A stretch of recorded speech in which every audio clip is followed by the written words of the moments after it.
Ever green సాంప్రదాయం latest designs క్వాలిటీలో compromise అయ్యే ఛాన్సే లేదు. అంబటి సిల్క్స్ విజయవాడ.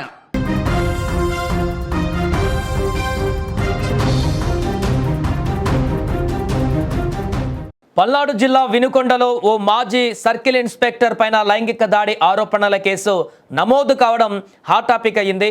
గతంలో వినుకొండ సిఐగా పనిచేసిన చిన్న మల్లయ్య తనపై అత్యాచారం చేశాడంటూ ఓ మహిళ పోలీసులను ఆశ్రయించింది. బాధితురాలి ఫిర్యాదు మేరకు కేసు నమోదు చేసుకున్న పోలీసులు దర్యాప్తు చేపట్టారు.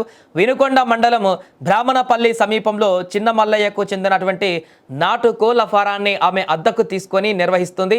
ఇక ఆ క్రమంలోనే చిన్న మల్లయ్య తనపైన బలవంతంగా లైంగిక దాడికి పాల్పడినట్లు ఆమె తన ఫిర్యాదులో పేర్కొంది.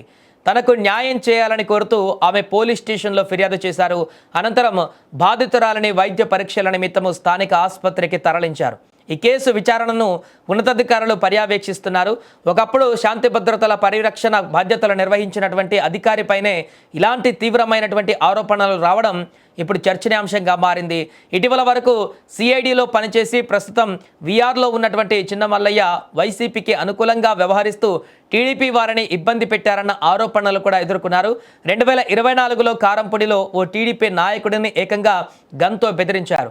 ఇటీవలే కారంపూడికి చెందిన మండల టీడీపీ నాయకుడికి వాట్సాప్లో బెదిరింపులకు గురి చేశారు. తాజాగా ఇలాంటి ఆరోపణలు రావడం ఇప్పుడు చర్చనీయాంశంగా మారింది.